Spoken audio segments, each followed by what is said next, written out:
St. Croix is a unique Caribbean island because of its generous size, biodiversity, and varied climates. The west end of the island near Frederiksted contains rainforest, while the east end is arid and a desert landscape.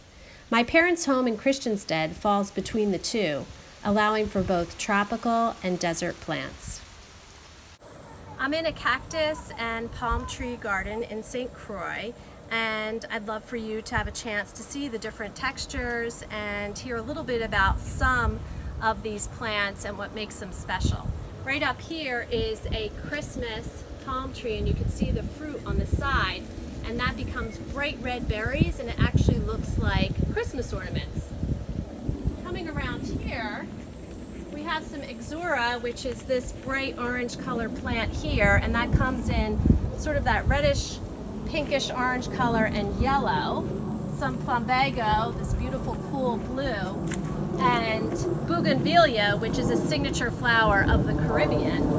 And right here, tucked away, is a Turks Cap Cactus, and when this is thriving, it has little teeny fruits at the top which taste a little bit like star fruit, and this grows in some real arid, tough conditions on hillsides. This right here is an orchid tree, and there are over 25,000 species of orchids in the Caribbean. And we have a fig tree here, a neem tree, and then over here is a date palm. And date palms were brought to the islands in the 16th century, and they're from Spain actually. And if you notice, there are some ferns growing right here. They like the moist environment. There are some medicinal things that happen with the date palm too. People use it for different types of medicines.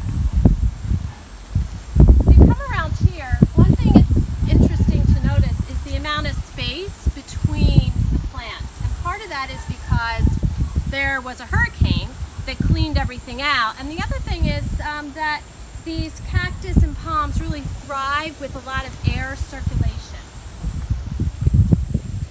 Over here we have a croton, and crotons can be found in little small plants in the supermarket on the East Coast, but this is what it looks like in a natural environment. And behind it is a bougainvillea, and then over here we have a very large variety of an aloe plant, and I'll show you some more of those. This over here is a Latin palm, which some people confuse for a Bismarck palm, and you could tell by the fruits. And above it is a foxtail palm tree, and you can see that the fronds, which are the leaves of a palm tree, look like a foxtail.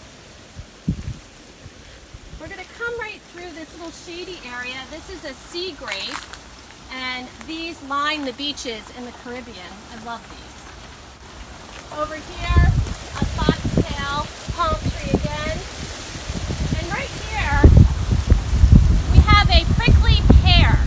And this is an interesting cactus because it was destroyed in the hurricane. It's growing back, and the properties of this are actually used for anti-inflammatory medicine and antiviral medicine. Another aloe plant. This is a Bismarck palm tree. There's another Bismarck over there. And right here, this is a very special cactus. It's an organ pipe cactus, and there's some little actual bird's nests in here. And the organ pipe cactus can live for 150 years, and it contains water. So people have been known in real desperate situations to harvest water from this. And in some environments, you can create quite a scary fence by lining these up. Some more aloe, and this is the typical aloe that you might find, again, in a supermarket pot. And aloe is known for the sticky serum inside, which is really good for burns and cuts. So again, medicinal uses. Over here, we have, in the very back, the yellow flowers. That is the flower of St. Croix. And one of the interesting things about being in a cactus garden with palm trees is all of the sounds. And things kind of feel dry, but there's a lot of action. There's noise from the palm fronds, and then if you look out beyond, you see the contrast of this dryness with the beautiful water.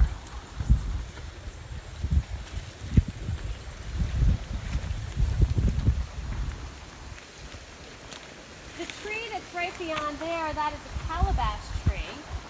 And calabash are big fruits, and sometimes people on the island actually dry them and use them for containers, and they can hold water.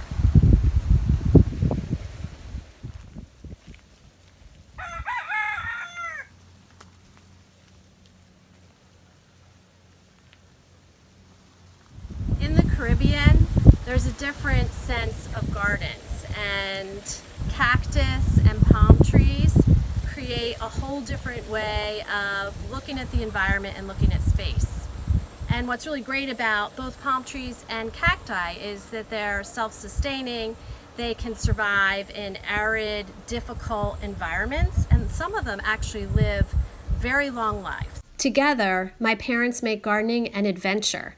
My mother's arrangement of plants and trees is equally magical in the humid Philadelphia climate as it is in the more dry and hot Caribbean climate. My father is always helping with pruning and placement of plants.